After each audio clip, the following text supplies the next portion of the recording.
Bien, empiezo también con los agradecimientos a Marta Sofía por invitarme a estas reuniones. Estuve escuchando toda la tarde y aprendiendo bastantes cosas de que no sabía, como la cuestión afro era tratada en Europa.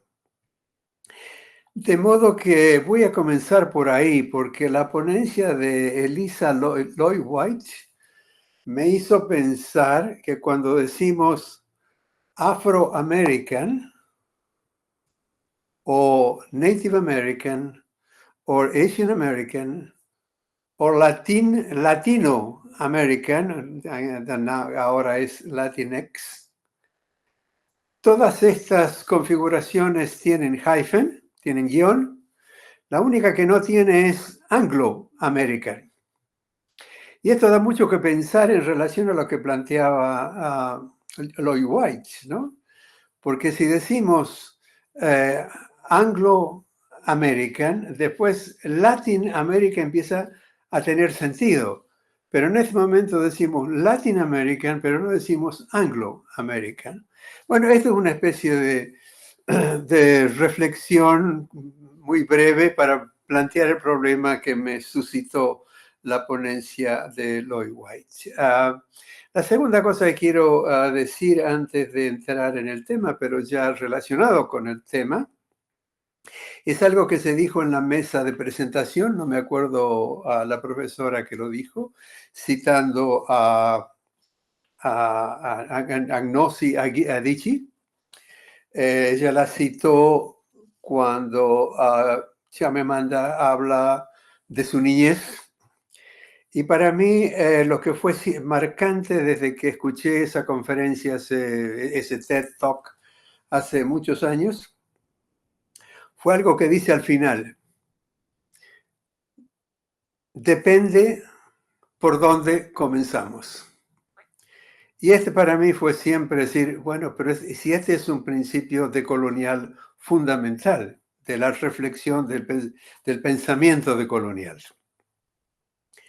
¿Qué nos dice? ¿Qué ejemplo nos da? Nos da dos ejemplos, yo voy a citar uno. Dice, todo depende de dónde comenzamos. Si comenzamos diciendo que los africanos fallaron o son deficientes en su propia gobernación porque no saben cómo dirigir un Estado-nación, vamos en una dirección. Y si comenzamos diciendo, pero los africanos teníamos nuestras formas de gobierno, y vinieron ustedes con el Estado-nación y nos quisieron imponer una cosa que para ustedes surgió de su propia historia, pero para nosotros no tiene nada que ver con la historia de la gobernabilidad en las civilizaciones africanas existentes. Esto me parece que es un buen epígrafe para mi presentación, ¿no? Para mi presentación yo voy a hacer un paso de 5 temas e invitarles a ustedes a hacer las conexiones, ¿no? Bueno, mi experiencia no es la de Europa.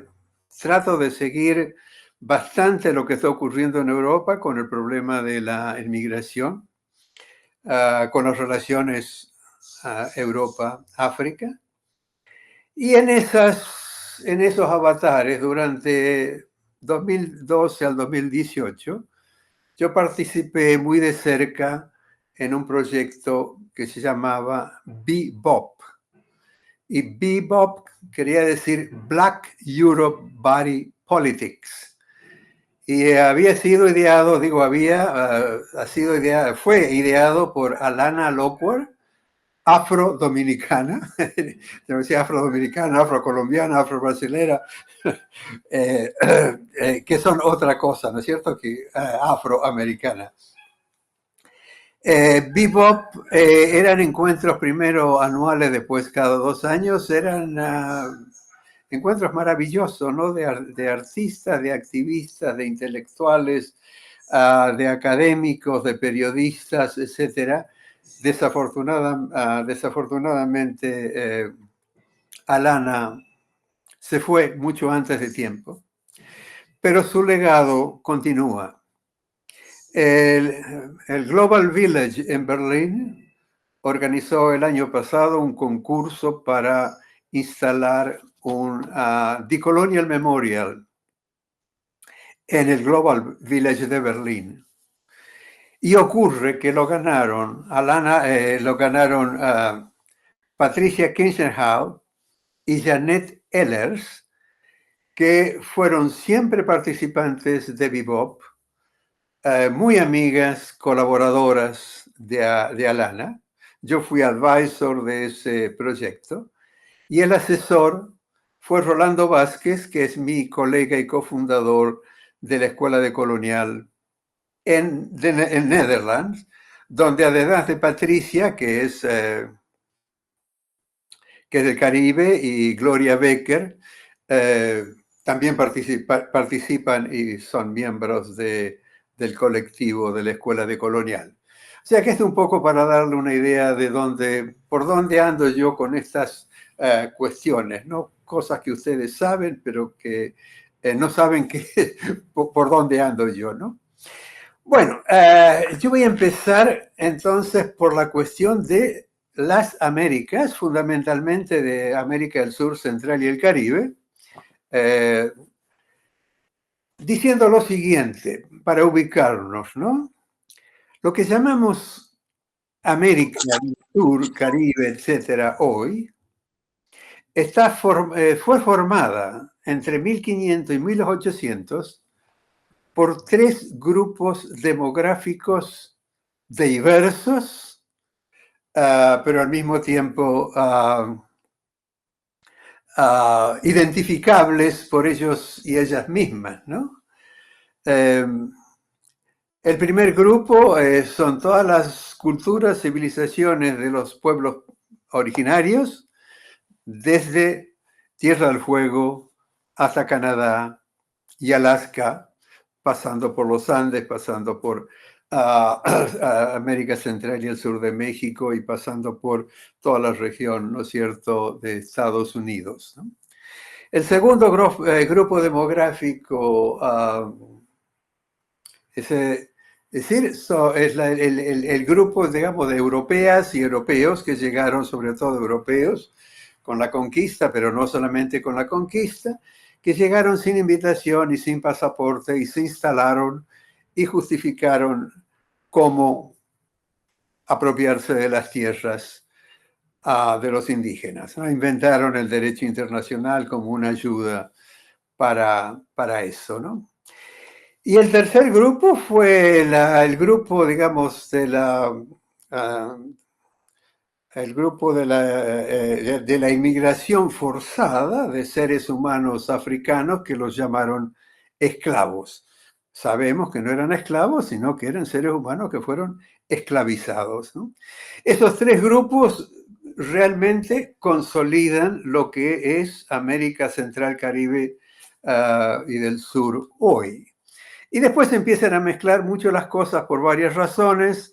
Decir la población que llamamos mestiza originaria, que es la mezcla de indígenas y españoles, y el mestizaje y el mulataje, y, en fin, los ambos, etcétera, se da un gran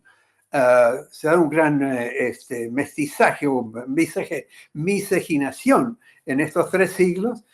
Pero después la cosa se empieza a complicar. ¿Por qué? Porque ya llega se inventa el grupo a vapor, llegan inmigraciones de Asia, etcétera, etcétera, ¿no?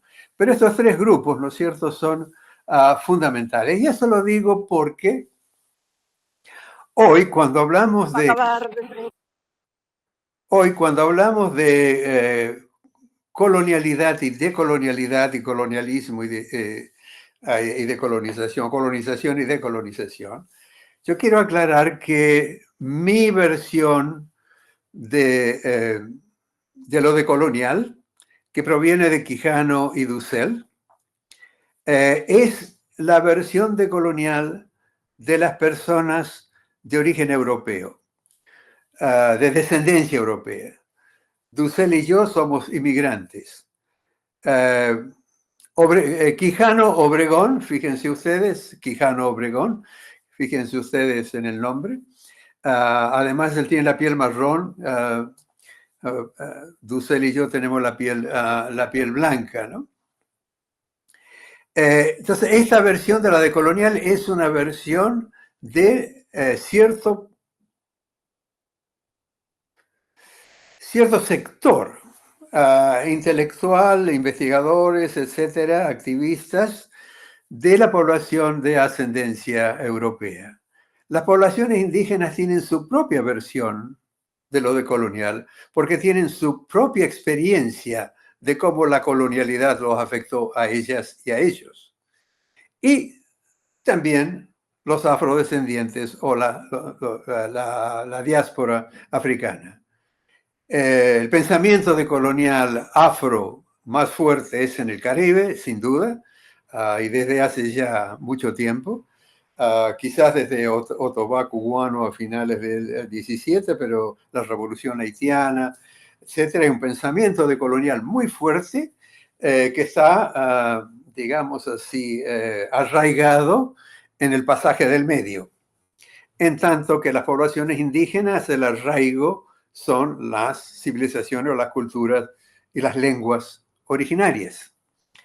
En tanto que para nosotras y nosotros, los descendientes europeos, el momento, el arraigo, digamos, está en la conquista de América, pero en la medida en que somos herederos de alguna manera, directa, indirecta, etcétera, somos herederas y herederos de los conquistadores en aquel momento físicamente, pero luego ya a partir del siglo XIX, a partir del XX, ya indirectamente, porque esa dominación colonial ya no es a través de colonos de colonia de asentamiento, sino que Francia e Inglaterra tienen otros medios de colonizar, ¿no? Inglaterra instala el ferrocarril y Francia instala a los intelectuales, ¿no?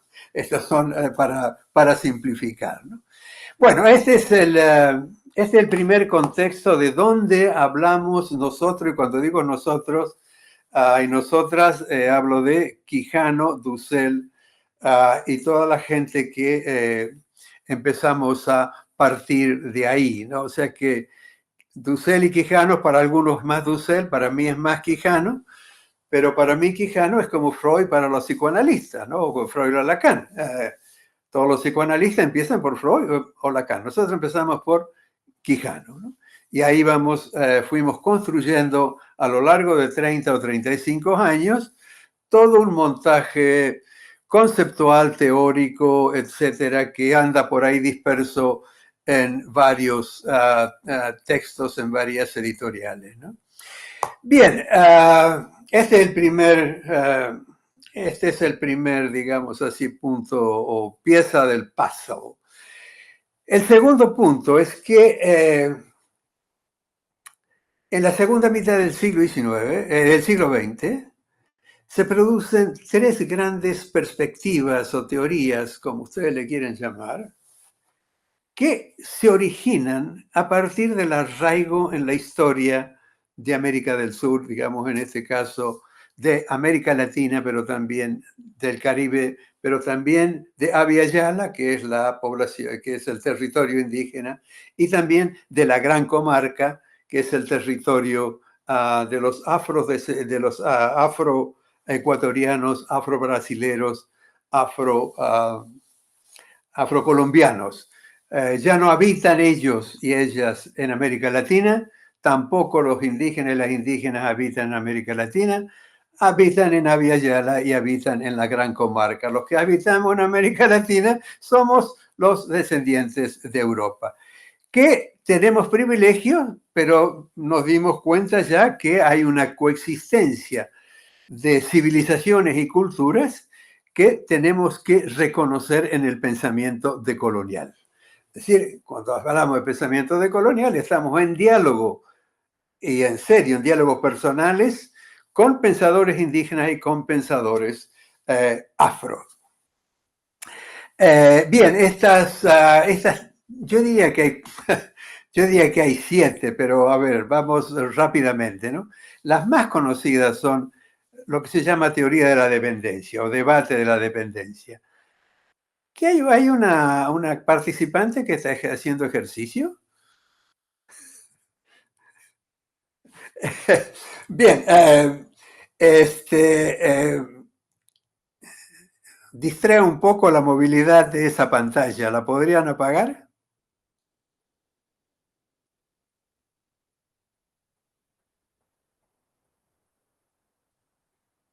Gracias. Ah, ¿a dónde estaba? La primera es entonces la teoría de la dependencia o la perspectiva de la dependencia que tiene aún hoy valor, ¿no? Es decir, no valor, sino tiene validez todavía hoy, ¿no? Porque es dependencia política, es dependencia económica, pero también es dependencia cultural. Así que cuando hablamos de la colonialidad, del conocimiento, del conocer y de las formas de conocer, no solamente lo conocido, sino las formas de conocer que nos controlan a través de las disciplinas, por ejemplo, a través del método. Estas son todas formas de la colonialidad, del saber. Y lo más importante, de nuevo, es no lo sabido, lo instalado en los archivos, en la biblioteca, en las memorias, sino son los modos de conocer. Es ahí donde se regula la colonialidad del saber. De esta rama viene Quijano. Antes de lanzar el concepto de colonialidad en el 90, Quijano había pasado ya 25 años discutiendo con todo el grupo de chilenos, brasileros, peruanos, discutiendo las cuestiones de la colonialidad, publicando, haciendo conferencias, haciendo entrevistas, etc. ¿no? La segunda es la pedagogía del oprimido. Aunque Paulo Freire no se presentaba como de colonial, pero hablaba de la pedagogía del oprimido, pero en sus últimos años ya se puso en conversación con Fanon, con la obra de Fanon, puesto que Fanon ya no estaba ahí, ¿no? Esta es la segunda. La tercera es la filosofía y la teología de la liberación. Y de ahí viene Dussel. O sea que quienes continúan a Dussel son más bien filósofos y filósofas, como a Linda Alcoff, como Maldonado Torres, que también trabaja con Quijano. En fin, no hay una separación, sino que hay una cuestión de acentos. Es decir, yo no niego a Dussel, sino que el acento para mí está en Quijano y en conversación también con Dussel. Y la cuarta perspectiva es la perspectiva de la colonialidad, decolonialidad que introdujo Quijano en 1990-92. ¿no? Voy a hablar un poco más de esto, pero le quería mencionar 3 perspectivas decoloniales que andan también en danza.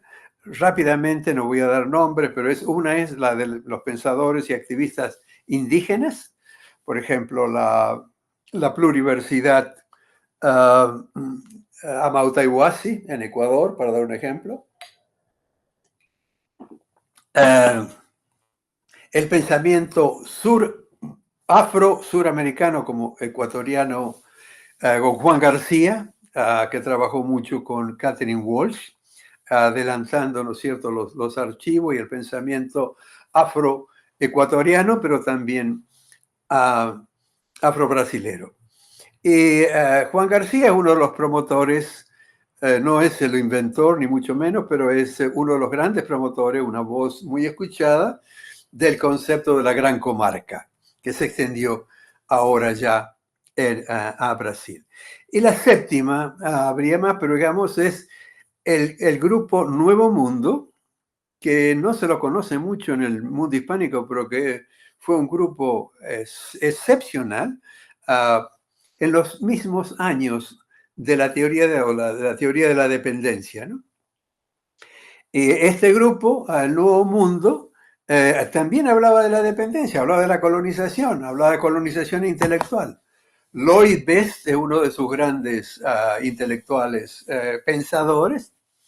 La diferencia estaba en que, por un lado, este grupo era más bien del Caribe inglés y alguno del Caribe francés, mientras que las teorías de la dependencia eran hispanos, brasileros, y, eran ibéricos, digo, eran hispanos y luso brasilero, ¿no?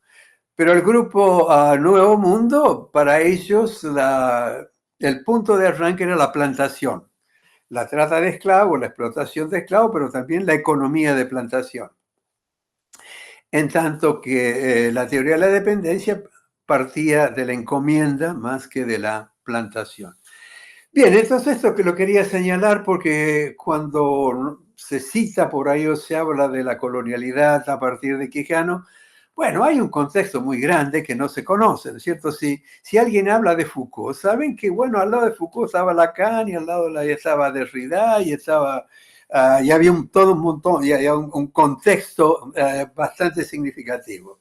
Bueno, también lo hay, lo hubo y lo hay en América del Sur y el Caribe, ¿no? Entonces, la perspectiva de colonial es una entre estas varias.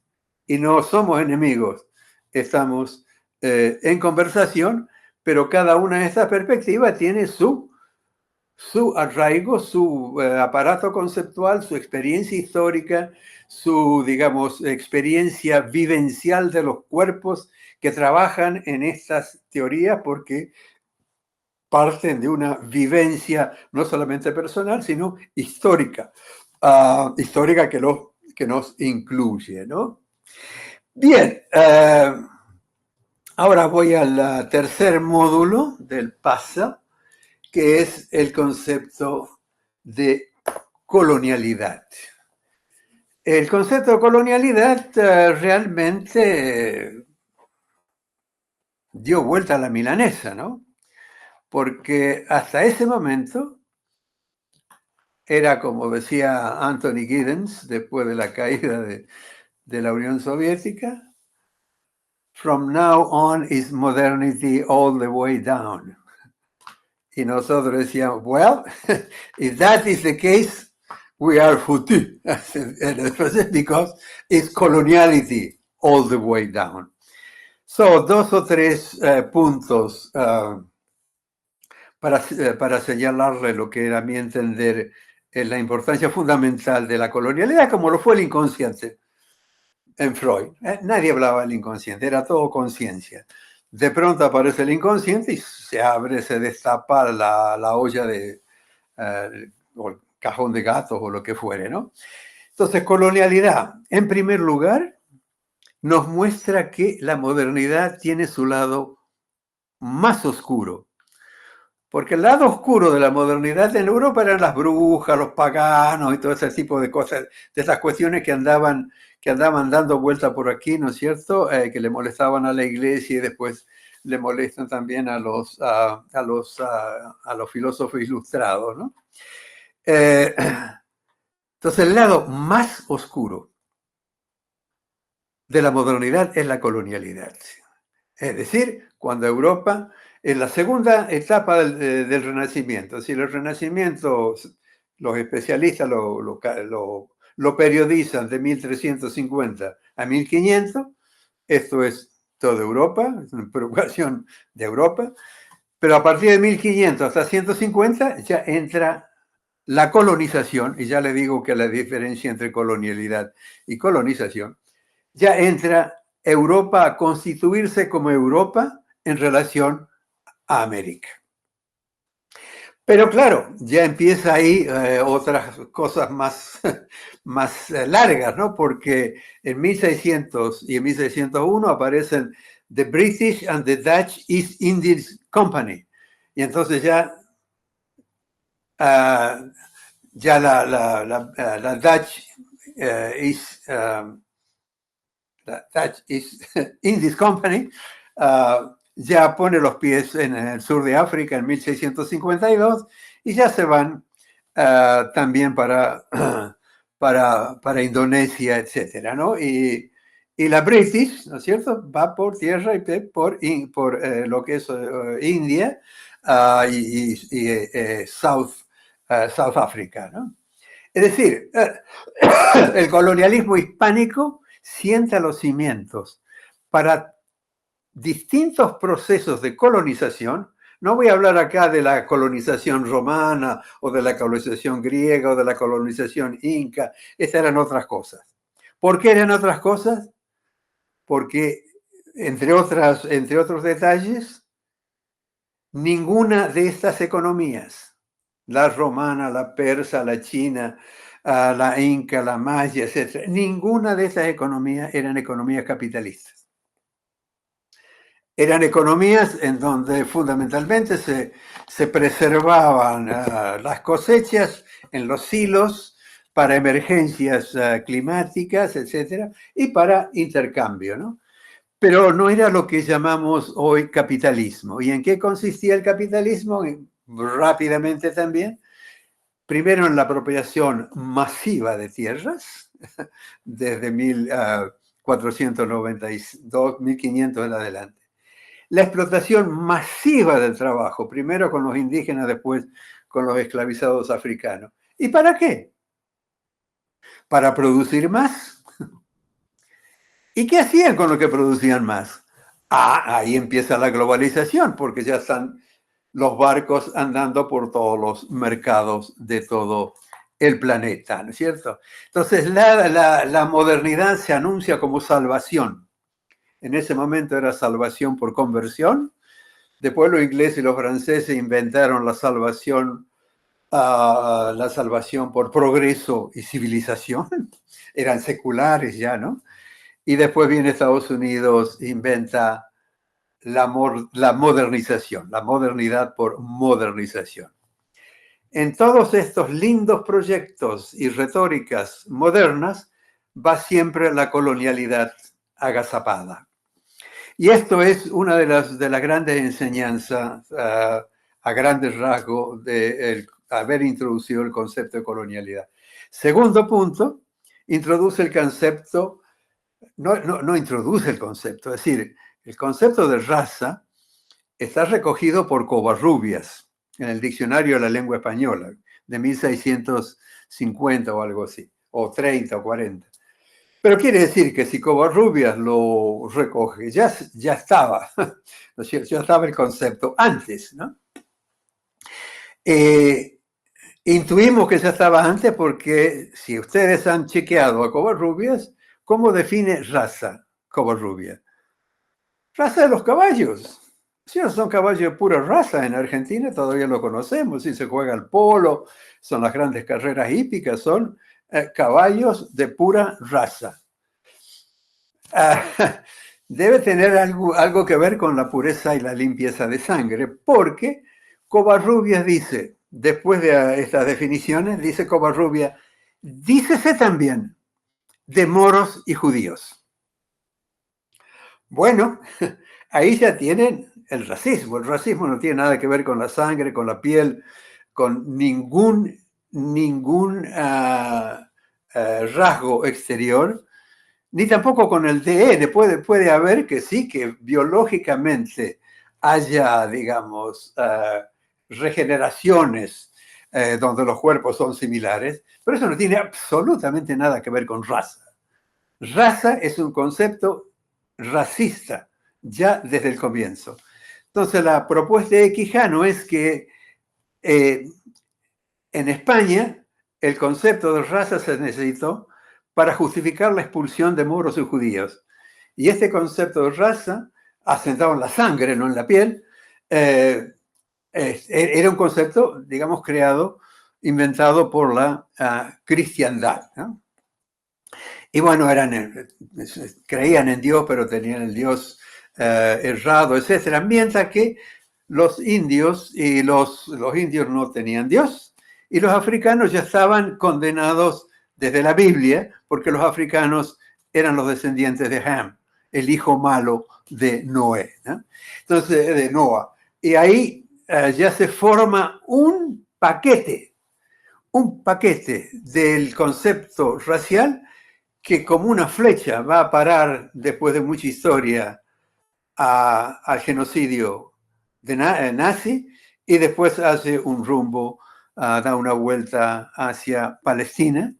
Y por otro lado, evidentemente el hecho de que los musulmanes sean hoy una pesadilla para el oeste no es casualidad. Si bien ya había conflictos entre cristianos y moros antes de la expulsión en 1492, ya la expulsión asegura la victoria, ¿no es cierto?, del cristianismo. Entonces nos dice Quijano, el concepto de raza y el racismo es consubstancial con la colonialidad. ¿Por qué? Porque es necesario para la explotación, para la dominación y para la explotación del trabajo. Y esto cambia mucho las cosas porque raza es un problema de clasificación, no de clase social, como será luego con la Revolución Industrial con Marx, sino de clasificación étnica, pero una clasificación étnica que va ya jerarquizada. No son los africanos, ni los indígenas, ni las indígenas quien clasifican son los cristianos. Y luego los cientistas seculares europeos del siglo XVIII, para el fin del XVIII, XIX. Y aquí hay una trampa fundamental de la modernidad colonialidad que no debemos olvidar, diría yo, es el principio segundo del pensamiento decolonial.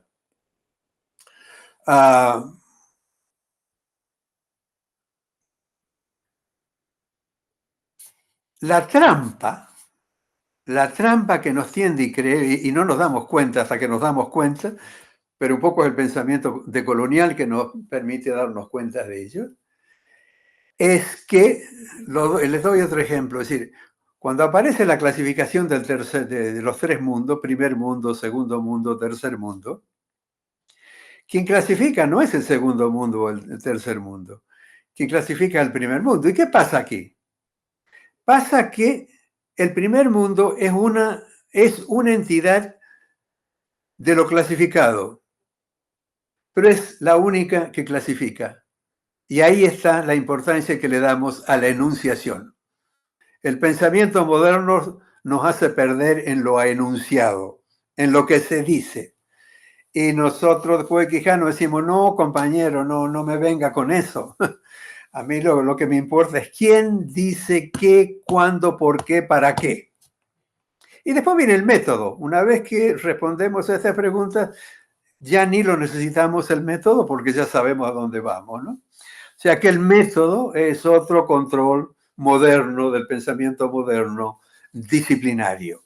Ustedes no entran en la disciplina, sino siguen el método.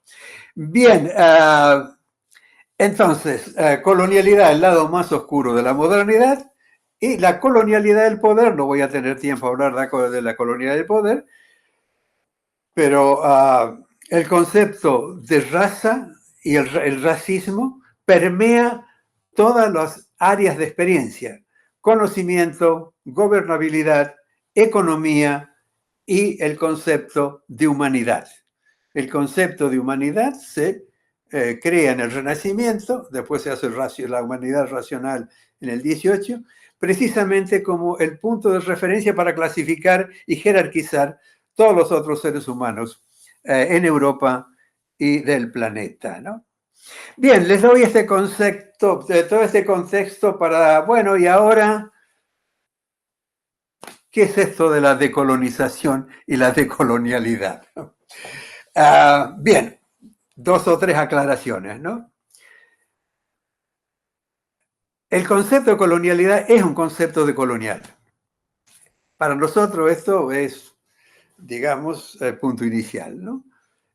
El inconsciente es un concepto psicoanalítico. El psicoanálisis no existe sin el inconsciente y el inconsciente no existe sin el psicoanálisis. La plusvalía es un concepto Marx, se dice que es marxista hoy, pero en fin, la plusvalía no existe fuera de la existencia que le da Marx, y el marxismo tiene su apoyo ahí, en la plusvalía, en el fetichismo, etcétera, ¿no?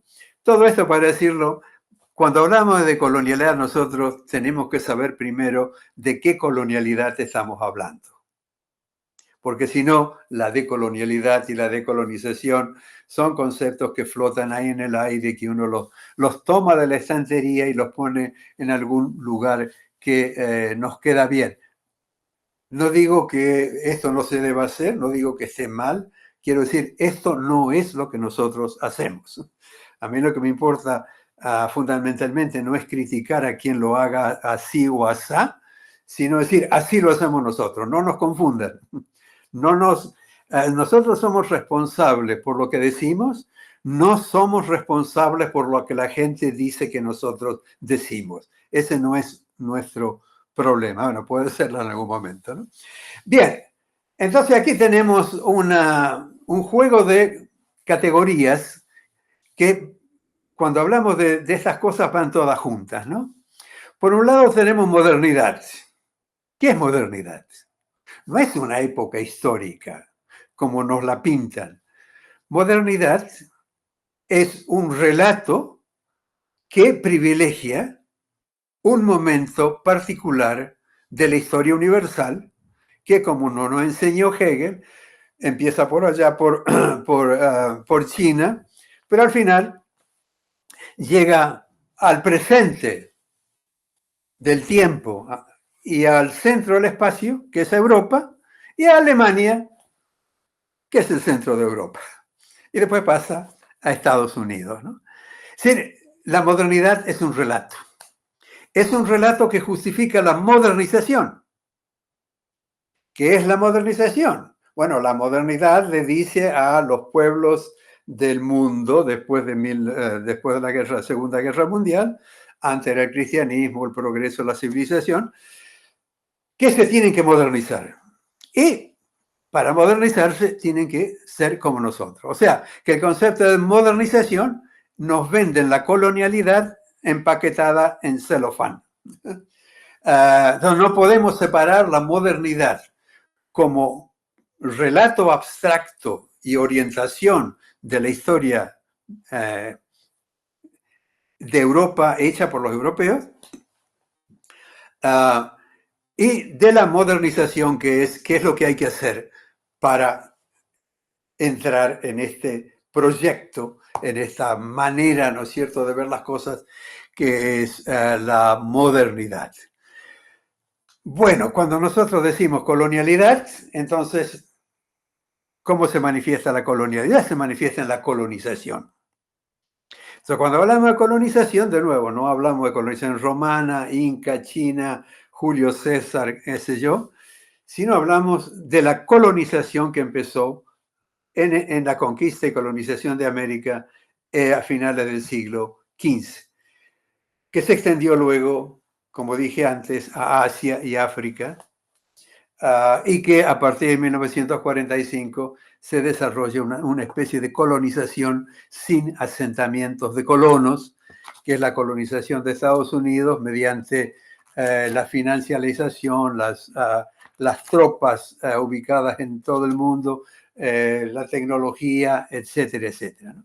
Entonces, la decolonialidad es el proyecto y la visión de conquista de la modernidad. Y la colonización es cómo se manifiesta, se realiza este proyecto.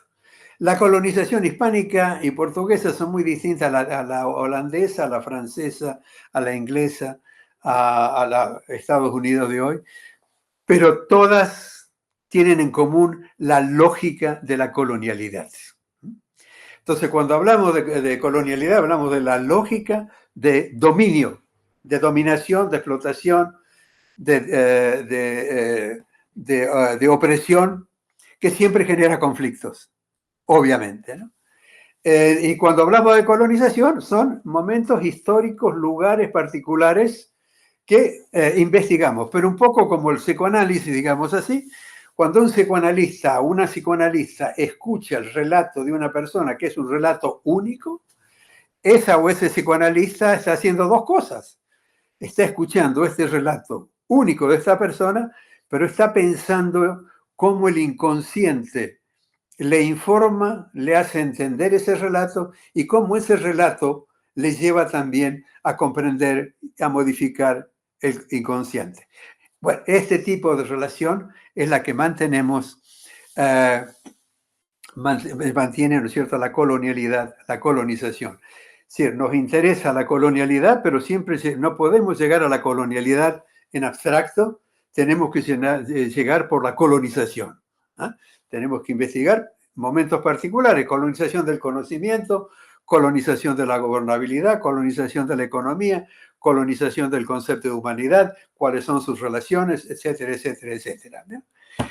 Bien, y ahora tenemos decolonialidad y decolonización. ¿Y qué quiere decir esto? De nuevo, decolonialidad juega con modernidad, colonialidad. Y decolonización juega con colonización, modernización.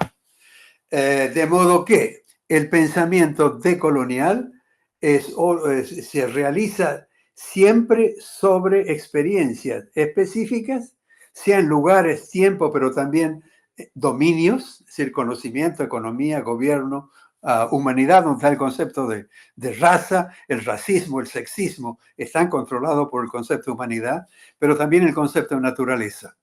Porque lo que ha hecho la modernidad, ¿no es cierto?, es separar nuestra constitución cósmico-biológica de los demás seres vivientes. Y bueno, y ahora estamos con mucha otra gente de Colonia León, ¿no?, analizando este problema, ¿no? Entonces, bien, si la modernidad es una retórica en el sentido persuasivo de la palabra retórica, es decir, que nos quiere convencer de que lo que hay que hacer, porque esto es lo que realmente hay que hacer, acá está la verdad, aquí está el futuro, aquí está el bien para todos. La colonialidad son las consecuencias de lo que esconde la modernidad, que lo estamos viendo ahora por todas partes.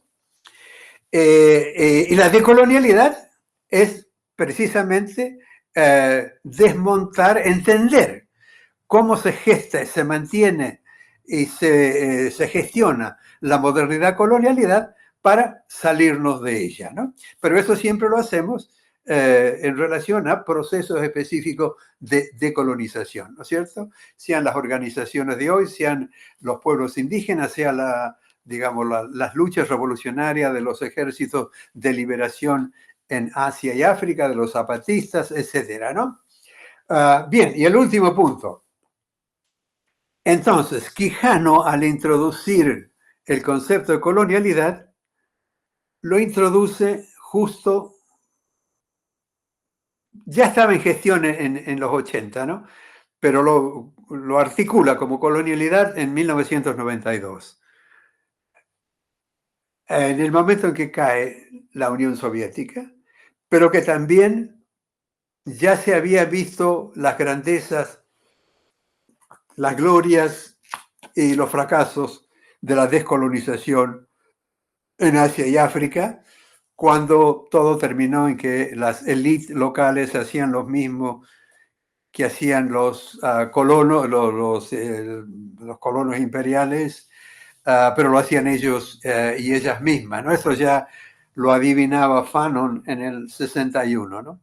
Entonces Quijano junta todo esto, dice, bueno, aquello ya no se puede pensar la decolonización en relación al Estado, a crear nuevos estados nacionales o a tomar posesión de los estados como es la Revolución Cubana, ¿no? Los zapatistas ya lo dijeron 2 años después, no queremos el Estado se lo quedan ustedes, nosotros queremos crear formas de autogobierno que lo están haciendo, ¿no? Entonces Quijano se da cuenta que aquello fracasó en el sentido de que ya no podemos pensar la decolonización en esos términos, y también fracasó el pensamiento socialista con la caída de la Unión Soviética. Entonces Quijano introduce el concepto de colonialidad y dice, ¿y ahora qué? Y redefine, reorienta más que redefine, reorienta la decolonización. Y dice, la decolonización, decía en ese momento, reconstitución epistemológica. Y la reconstitución epistemológica es la tarea fundamental que todavía hoy tenemos. La extendimos a la reconstitución estética, pero es otra cuestión. ¿Y de qué se trata esta reconstitución epistemológica? Bueno, una de las cuestiones que empieza a ver Quijano es que uno de los fracasos de las revoluciones decoloniales en Asia y África es que constituyeron los estados nacionales, pero no cuestionaron la teoría política, no cuestionaron la teoría económica, no cuestionaron la educación y no cuestionaron el concepto de cultura. Entonces, la reconstitución epistemológica consiste en separarnos de la modernidad, colonialidad, y empezar por otra parte. Es decir, ya no podemos empezar la reconstitución epistemológica empezando por los griegos y yendo a Spinoza cuando se le acabaron todos los recursos a los posmodernos, etcétera, o a San Pablo. Entonces, y aquí viene lo de Chimamanda Adichie, ¿no? Es decir, depende de dónde empezamos. Y no hay un lugar único de comienzo. Cada uno de nosotros comienza la reconstitución epistemológica en el territorio lingüístico, cosmológico, cultural, sexual, étnico que habita. Bueno, y en eso estamos, ¿no? Es decir, la tarea que hemos estado haciendo en los últimos 30 años tiene como punto de arranque la reconstitución epistemológica, pero también basada en estos principios que les di antes. Bueno, me paro aquí, son las 8:55, creo que hablé por 50 minutos más o menos.